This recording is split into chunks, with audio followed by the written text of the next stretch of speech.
Good day, everybody. Welcome to another shard of Ramble Shrapnel. Today we are going to be talking a little bit further in relation to the episode that we did on ocean life. That's episode 13 for anybody who's wondering. And I'm joined again here with Macky. Hello. Hey. So for today, some of our viewers told us that they think that we went a little bit far away from the main topic of ocean life because we were getting pretty Lovecraftian. Just in our scenario of how okay. Talking about you. You're the one who said that. Yeah. Giant squid. Okay, even the giant squid just in itself was very cool, is already pretty Lovecraftian. Because like Lovecraftian is oftentimes some weird tentacled beast that's like a cephalopod, like a squid or an octopus, or a cuttlefish. So even in choosing the giant squid, we were already going Lovecraftian there. But then I guess, my uprising scenario was pretty Lovecraftian.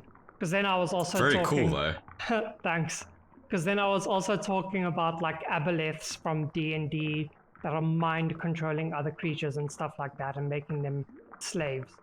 But anyway, so a few of our listeners were thinking that we were getting pretty Lovecraftian over there. And I thought, you know what? Why don't we just go full tilt into the Lovecraftian thing? Just lean into it. They thought we were going much then. Now we can go higher. Yeah, exactly. We're gonna take it to the next level. We're gonna like go Ultra Instinct Lovecraftian here. Okay, gonna be some interesting editing in this episode. Yeah. So last time we talked more about just giant squids and the sheer horror that they entail because of like all the extra organs and like the suckers and the hooks that are on each of the suckers and that massive beak and the eye that's the size of a dinner plate. You guys can see I'm getting carried away already. But this time, I want us to go more into like some kind of deep, dark horror in the ocean, with the one caveat that it's not allowed to be the giant squid again or an octopus because we already did that. But are you all right with that? Do you know exactly what I mean? I kind of do. So obviously, I love the idea of full Lovecraftian. Maybe you can define that better for myself and the fans. More for myself, because the fans probably know everything to do with Lovecraftian. But just to make sure that I don't go too off topic. Yeah. So I'm sure everybody or people who love fantasy and sci-fi will probably know that Lovecraftian has to do with cosmic horror for the most part. It's so well known because of Lovecraft that they gave it the nickname of Lovecraftian for cosmic horror. So normally that has to do with this like deep dread and like the insanity that comes from fearing the unknown, and especially the deep dark unknowns of space. But I think that for the most part it's got to do with the unknown. And even most horror stories, even if it doesn't have to do with space or anything sci-fi related, will know that the best kind of horror and fear that any kind of viewer or receiver of any kind of message can receive is if they don't actually know precisely what the threat is. And that, I think, is the key thing about Lovecraftian horror. Now, that's my own take on it, but everybody knows that as soon as you see them any connoisseur of horror knows that if you know what the threat is inside the dark, then it immediately loses some of that scare factor about it. And yeah, it's that's why the movie, what was it, A Quiet Place or Bird Box, was so freaky. And a lot of the time as well inside a TV series or the movie, it's the unknown threat that's also the most fear-inducing. Like even the original Paranormal Activity, like there was just like some invisible thing that was dragging a lady's feet out of bed and breaking breaking the cardinal rule of horror, which is the bed is a safe place. Like, dude, when my twin and I watched that horror series, then for that movie, like we were shitting bricks for like a week because they broke the no going to the bed rule. Yeah. So yeah. Oh. Because No, it's 100% a true thing as well. Sorry to interrupt no you. worries. The whole darkness or the unknown being the major threat is probably why I dislike the last season of Stranger Things. I know there's another season coming up, but the last season of Stranger Things, my family were also pointing out that Vecna was not nearly as terrifying as he should have been. Yeah. Because they could have played it where like you could see this, instead of seeing the full Vecna, they could have had this hand. And this hand could have just been killing these things, and you have no idea how it's doing this and that kind of thing.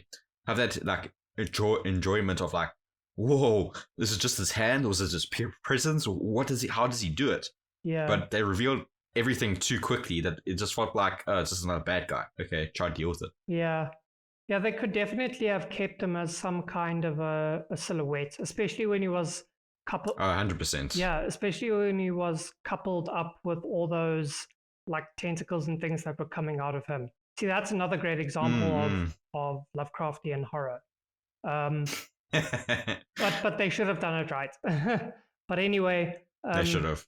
They could definitely have kept a silhouette of some kind, and they should probably have revealed more of how he actually looks as Levin was getting the flashbacks of him, because that only paid off in like episode 5. So that would have been 4 great episodes of not knowing what the hell is going on. Oh, but let's go into our topic because I'm interested. I got a good idea, but I want to hear yours first. Okay, so the one that I've chosen is a little bit also because I'm a big Brandon Sanderson fan of The Way of Kings and Mistborn fame. But and The Wheel of Time. But first of all, anybody who wants to check out some more awesome Brandon Sanderson content should definitely subscribe to his YouTube channel, because he talks about all sorts of things about writing a good story and narrative and all sorts of things. And it's actually shaped a lot of my critique about watching movies and critiquing a story nowadays. But anyway, in his one series, The Way of Kings, there are something that he calls chasm fiends, which are basically giant-ass insects that live inside of fissures and crevasses on a massive plane that has been shattered in some events in the past.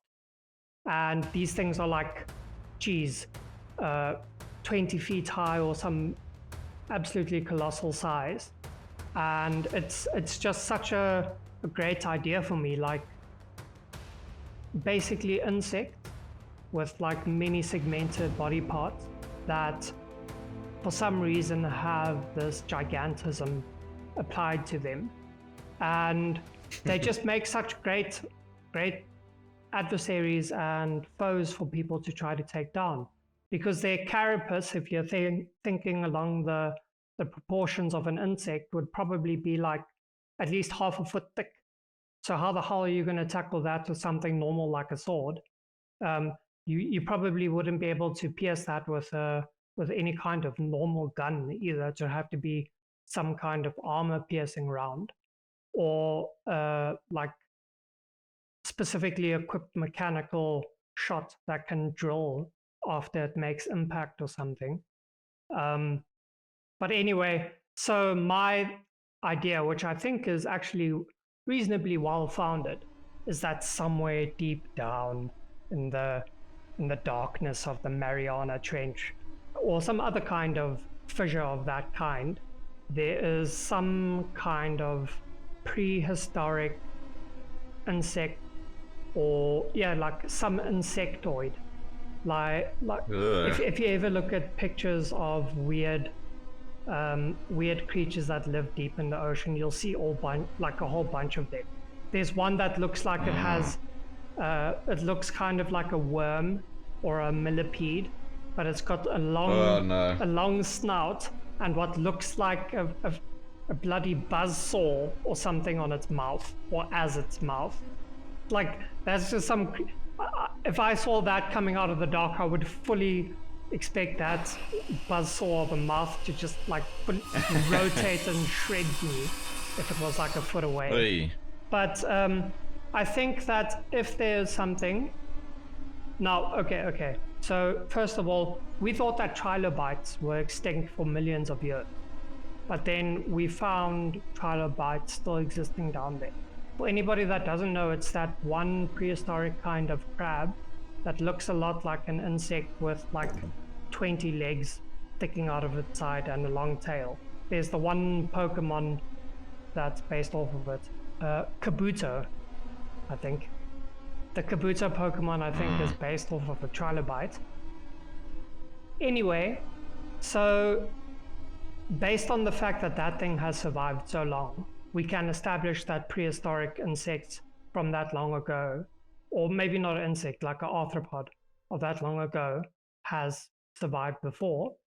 And we have instances of creatures with really thick shells experiencing gigantism of some kind, although it's to a lesser degree, I grant you that. But that, I think, is just because of the specific depth at which they're found. So if it was a lot deeper, then they would need to be a lot bigger to support those kind of G-forces on their bodies. And the example that we have living of those nowadays are the Japanese spider crab, which in itself already looks like a Dark Souls boss. Those things are so creepy, dude. So yeah, I think that there would be some kind of insect, like a sea scorpion, that is like let's say 20 meters long. That's just living somewhere, just like a small colony of them living somewhere down in the Mariana Trench, with the absolute thickest shells ever, because they have to withstand those G-forces. Oh, 100%. No, that does sound like a really terrifying Lovecraftian kind of species. Yeah, like, dude. Like, so if you just go to in clarify, is this also like a worm-like creature, or is it like now a crab-like creature? So you started with a worm-like creature, now you turn into a crab-like creature. So the crab or worm? I think that it would be kind of a combination between the two, like an arthropod of some kind. Interesting. Yeah, but I think it would be a bit more arachnoid, or a bit like a pseudo scorpion. Okay, now I got a picture. Do you know what a pseudo scorpion is? Well, not really. You tell me. Maybe I do. I just don't know the exact word. A pseudo scorpion is actually a kind of insect that well, they're known as small scorpions or book scorpions, but they're small arachnids that people mistake for scorpions, although they are not. They're just normal arachnids. But they don't have a scorpion tail or anything like that, but they've got outsized, disproportionate pincers compared to a scorpion. And they're kind of like in the transition state between a spider and a scorpion. Yeah, but they look quite cute, because in like normal terra firma, they don't get that big. But I think if they were to come from down in the ocean, dude, it would destroy us. That would be terrifying. Either that or a camel spider. Those are my two. Nah. So I feel like you lost me a bit there, because I don't see great swimming capabilities by that kind of thing. Because like even like crabs, they can kind of swim, but I don't see that thing coming to the surface very often. I think it's a lot more dangerous if we have our underwater base, like we mentioned in the main episode. But I don't feel as threatened, like me swimming on top of the surface. I don't feel as threatened as this thing from really deep like really, really deep, trying to kind of grab this little morsel up in the surface. So I don't feel as threatened, funny enough. Yeah, well, I don't feel threatened by sharks either, but I know that they're creepy as hell. Oh, but sharks will kill you way more than that thing would kill you. Dude, there Should I give my one while we still have some time? yeah, I just want to say that there is more chances of you dying because your fridge falls on you than a shark killing you. More people That's die only every because year from I'm around the fridge more often. If I'm around the shark more often and I have my fridge next to me, guess what would kill me more often? No, I understand that, but what I'm saying is a shark is still a scary thing. And I think that an Yeah, insect 100%. super deep down, although you'd never really find it unless you made a deep ocean base, would also be a bloody big thing. But anyway, let's hear your one. So I like the idea where, like how Eoton mentioned in his one episode about the the Yetis. So not the Yetis, the Bigfoots, the SCP episode we had, where I touched on briefly about the fact that the Bigfoots were actually really smart, not just like paralyzing. So I like the idea that some of humanity never kind of evolved outside the ocean. I still think like I like the idea that there's still some portion of humanoid beings inside our deep, dark oceans who are intelligent enough to stay secluded away from land animals. So you guys can't tell where I'm going. I'm thinking about mermaids, Atlantis, Neptune, whatever you guys would like to refer to ocean people. So the reason why I like that idea, because I feel like our ocean is vast enough to be hiding some really crazy kooky stuff, like how Eoton described an arachnoid subspecies with a worm-like tail has chainsaws at the mouth, at the end of the mouth. I don't think we can put the suffix "oid" at the end of these creatures, because that just makes me think that they come from space. And I think that a lot of people are like that as well.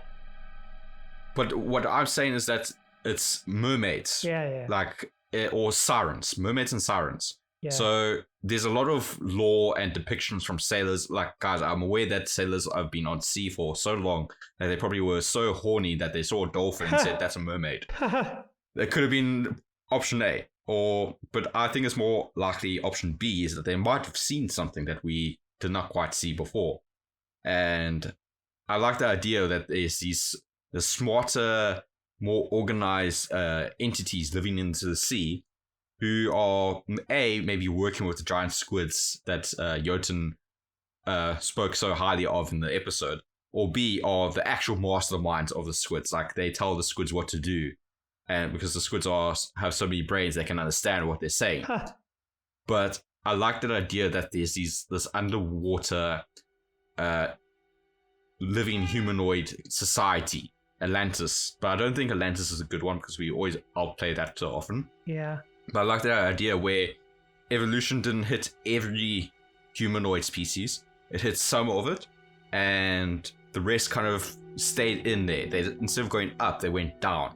And they evolved in the darker times where we evolved in the higher up times. So I like that idea where this like entity is like lurking. Because there's a lot of depictions in those folklores where sirens, I say sirens because they have this hypnotic lullaby. They could pull sailors and whoever listened to it towards them and hypnotize them, either to eat them or to drag them to the deepest, darkest depths, or a number of different things. And I think that there's something more that we have not quite cracked in when reaching those deeper depths, in knowing that, hey, there's actually a society that we're completely unaware of. Well, it's still technically Earthlings because they live on our Earth, but they just evolved in a different way we evolved to. Yeah. That just sounds really awesome to me. Yeah. No, it does.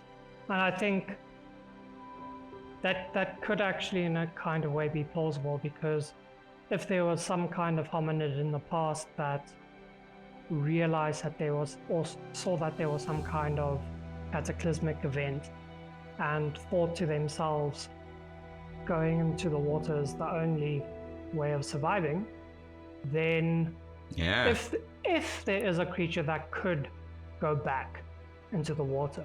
I think that it would be humans, because if there was like a cave or something below, like a big cavern underwater, then people could actually go down there and colonize the area basically in such a way that they're no longer making contact with the normal air that's in the atmosphere. Then because they would be around the water so much, they would get like really good breathing capabilities. Their mammalian diving reflex would become supercharged basically.